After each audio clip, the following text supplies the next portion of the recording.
السلام علیکم ناظرین، آپ دیکھ رہے ہیں لمحہ نیوز اور میں ہوں نوشاد علی خان۔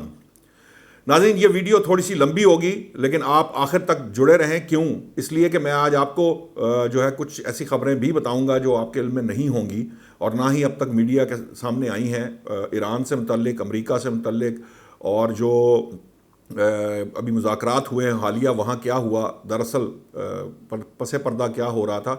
اس وقت جو سب سے بڑی خبر ہے وہ جو ایرانی ہیں ہمارے صدر مسعود پزشکیان، ان کا دورہ ہے، اور اس دورے کے اندر اگر آپ ان کے ویژولز دیکھیں تو آپ بڑے حیران ہوں گے کہ جب ایرانی صدر پاکستان تشریف لائے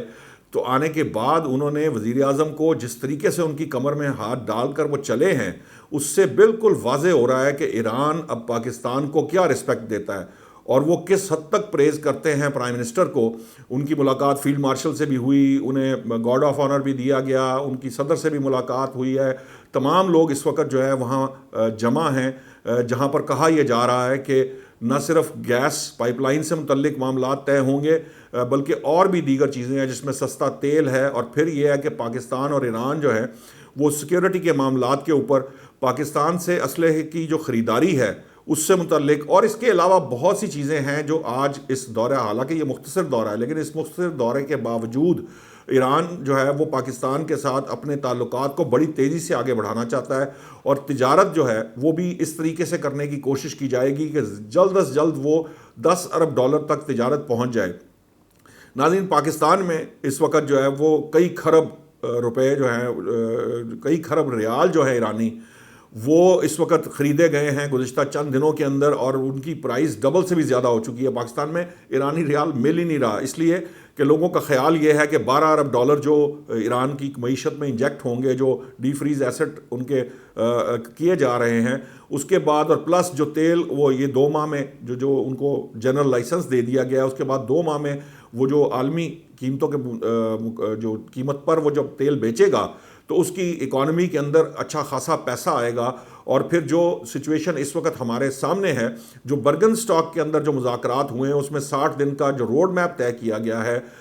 اس کے ساتھ یہ واضح ہو رہا ہے کہ اب ایران اور امریکہ کے درمیان کوئی جنگ نہیں ہوگی، اسرائیل ایران پر حملہ آور نہیں ہو سکے گا، کم از کم اگلے چند ماہ تک یہ ایسا کچھ ممکن نہیں ہوگا۔ اس سال کے آخر تک کے معاملات تقریباً طے ہیں، اور اس کی سیکیورٹی بھی جو ہے وہ پرووائڈ کی گئی ہے، اور پلس ساتھ ہی ساتھ جیسے ہی یہ 60 دن کے اندر یہ معاہدہ ہوگا، اس کے بعد وہ معاہدہ سلامتی کونسل میں لے جایا جائے گا اقوام متحدہ کی، جہاں سے اس کو انڈورس کرایا جائے گا، اور اس کی سیکیورٹی 5 جو پاورفل کنٹریز ہیں جن کے پاس ویٹو کا اختیار ہے، وہ سلامتی کونسل اس کی ذمہ داری لے لے گی۔ یہ ایک معاملہ ہے۔ اب میں بتاؤں برگن سٹاک میں کیا ہوا۔ ناظرین، یہ بڑی دلچسپ بات ہے۔ برگن سٹاک میں ایک تیر سے کئی شکار کیے گئے، اور ایرانیوں نے جو سفارتکاری کا وہ لیول طے کیا امریکیوں کے ساتھ کہ جس کی مثال شاید اب ریسنٹ پاسٹ میں آپ کو نہیں ملے گی، کیونکہ ایرانیوں نے ایک سائڈ پر نہ صرف جہاں ان کو جو بائیکاٹ کی خبریں آپ کے سامنے آئیں، ایکچولی یہ میری اطلاعات کے مطابق یا میرے تجزیے کے مطابق یہ جواب دیا ہے انہوں نے، ایرانیوں نے، جو اسلام آباد کے اندر جو نائب امریکی صدر ہیں، نائب صدر ہیں امریکہ کے،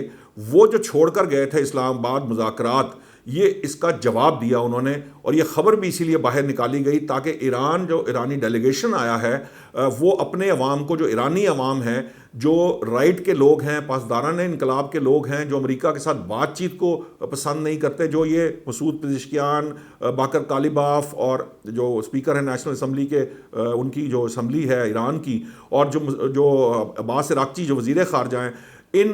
شخصیات کی جو لبرلزم ہے یا مذاکرات کی طرف جھکاؤ ہے اس کو پسند نہیں کرتے، اور ان کے اوپر فتوے تک بھی دیے گئے، وہاں پر بڑی باتیں کی گئی۔ ان کے پاس واپس جانے کے لیے انہوں نے کوشش کی کہ ایسا راستہ اختیار کیا جائے جس سے ایرانی عوام سیٹسفائی ہوں کہ ہم نے وہاں جا کر برگن سٹاک کے اندر جو مذاکرات کیے، اس کے بعد ہم وہاں سے اٹھ کر آئے اور ہم نے جو امریکی نائب صدر جو یہاں سے جے ڈی وینس مذاکرات چھوڑ کر گئے تھے اس کا جواب دے دیا۔ سو پوزیشن آف اسٹرینتھ سے بات کی جا رہی ہے ایران کی طرف سے بھی، اور یہ سارا کچھ جو ہے یہ طے تھا، یہ معاملات وہاں طے کیے گئے تھے۔ ادروائز جو وہاں پر مذاکرات ہوئے وہ خوشگوار ماحول میں ہوئے ہیں، اور وہ جن چیزوں پہ بات کرنی تھی ان پہ کی گئی۔ صرف امریکی میڈیا کے ذریعے یہ خبر پھیلائی گئی تاکہ ایرانی عوام جو ہے وہ سیٹسفائی رہے، اور امریکی بھی اب یہ چاہتے ہیں کہ ایرانی عوام بھی سیٹسفائی ہوں، ایرانی قیادت بھی سیٹسفائی ہو، تاکہ وہ مذاکرات کو حتمی شکل دے سکے، اس کو حتمی معاہدے کی طرف لے کے جا سکے۔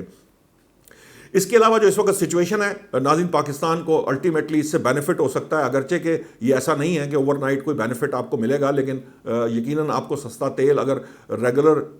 بنیادوں پر آپ کو ملنا شروع ہو جائے، وہ تیل جو آپ سعودی عرب کے علاوہ، کیونکہ سعودی عرب تو آپ کو ڈیفرڈ پیمنٹ پہ تیل دیتا ہے اور مختلف مراد بھی دیتا ہے، اس کے علاوہ جہاں جو آپ عالمی منڈی سے جب تیل خریدتے ہیں، اگر وہ جو ایریا اتنا جتنا تیل یا اس کی جو کوانٹٹی ہے وہ اگر ایران پرووائڈ کر دے تو یقیناً سستا تیل آپ کو مل سکتا ہے، گیس بھی آپ کو سستی مل سکتی ہے، کیونکہ LNG کا جو ہمارا قطر کے ساتھ معاہدہ ہے اس میں کچھ کارگوز کم کر کے، یا انٹرنیشنل مارکیٹ سے جو ہم کارگوز لیتے ہیں وہ 4 سے 8 کارگوز کی بات کی جا رہی ہے، اگر وہ کم کر دیے جائیں تو وہ اتنی گیس ہم روزانہ لے سکتے ہیں ایران سے، جو گیس پائپ لائن کے ذریعے، جس کے بارے میں ہمارے ہاں یہ اطلاعات ہیں کہ وہ اس کو بنانے کا فیصلہ کر لیا گیا اور امریکیوں سے اس کی اجازت بھی لے لی گئی ہے۔ 1.2 ارب ڈالر کا تقریباً خرچ آئے گا اس کے اوپر۔ اب دیکھتے ہیں کہ یہ فائنانسنگ کیسے ارینج کی جاتی ہے اور کتنی جلدی ارینج کر کے ہم یہ گیس پائپ لائن بچھا کر اس کو جوڑ لیتے ہیں، اور اس سے ہماری جو گیس کی ضروریات اور یہ جو گیس کا سرکولر ڈیٹ ہے، توانائی کا سرکولر ڈیٹ ہے، یہ ہمارا ختم ہو جائے گا، تو ہمیں ایک بہت بڑا سینکڑوں ارب کا یہاں پر ایڈوانٹیج ملے گا، اور ساتھ ہی ساتھ چونکہ سستی گیس اور سستا تیل آئے گا تو اس سے پاکستان کے اندر تیل اور گیس کی قیمتیں کم ہوں گی۔ تیل اور گیس کی قیمتیں اگر کم ہوتی ہیں تو ہماری انڈسٹری چلے گی، ہمارے عام آدمی کو ریلیف ملے گا، مہنگائی میں کمی آئے گی، اور یہ سارے بینیفٹس جو ہیں یہ عنقریب آئندہ چند ماہ کے لیے پلان کیے جا رہے ہیں، اور جلد از جلد اس پہ ہنگامی بنیادوں پہ کام کیا جا رہا ہے۔ تمام متعلقہ ادارے دن رات اس کام پہ لگے ہوئے ہیں کہ اس کو کیسے جو ہے نا وہ یقینی بنایا جائے، کیونکہ یہ ایک طرح کا پاکستان کو ایک ایسا ریلیف یا ٹریگرنگ پوائنٹ مل سکتا ہے جس سے آپ کا جو لوکل اکانومی کا پہیہ ہے وہ تیزی سے گھوم سکتا ہے، اور اگر آپ کی انڈسٹری کمپیٹیبل ہو جاتی ہے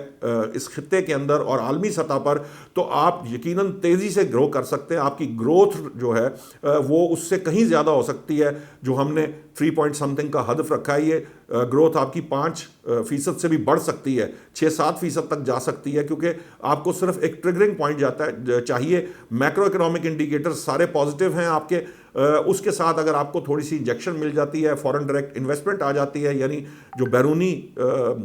سرمایہ کاری ہے وہ آنا شروع ہوتی ہے، تو آپ کا لوکل انویسٹر بھی ہے جو وہ انویسٹمنٹ شروع کر دے گا، کیونکہ اگر انڈسٹری کھلتی ہے تو پھر آپ کا سارا سائیکل جو ہے وہ چل پڑتا ہے۔ پراپرٹی پہ بھی اس دفعہ انہوں نے مراد دی ہیں تاکہ کچھ آپ کی لوکل اکانومی ہلے، اور ساتھ ہی بجٹ کے اندر یہ جو انڈسٹری کو ریلیف دینے کی کوشش کی ہے تاکہ انڈسٹری آپ کی جو ہے وہ دوبارہ سے چلنا شروع ہو۔ جیسے ہی چلنا شروع ہوگی، جو انڈسٹری باہر گئی ہے، جو بنگلہ دیش کے اندر سری لنکا شفٹ ہوئی تھی، وہ واپس آنا شروع ہو جائے گی، جو پیسہ دبئی میں پارک ہوا تھا وہ پیسہ واپس آنا شروع ہو جائے گا، اور آپ کے ہاں ایک معاشی خوشحالی جو ہے وہ جنم لیتی ہوئی نظر آ رہی ہے۔ اس وقت سچویشن ہمارے سامنے، اگر چیزیں اسی طرح سے اسی رفتار سے چلتی نہیں تو ہو سکتا ہے کہ جو آنے والا بجٹ ہے اس کے اندر آپ کو بہت خوشحالی اور بہتری نظر آئے، اور اس سے اگلا بجٹ جو ہوگا وہ شاید آپ کے لیے بہت ریلیف لے آئے گا، شاید اس سطح تک آپ کو لے آئے جو ہم نے 2016-17 کے اندر اس ملک میں حالات دیکھے تھے، جب عام آدمی خوشحال تھا، بے روزگاری بہت کم تھی، تو اس طرح کی سچویشن بنتی ہمیں نظر آ رہی ہے، یعنی اب امید پیدا ہو چکی ہے۔ اللہ کرے کہ یہ امید بار آئے۔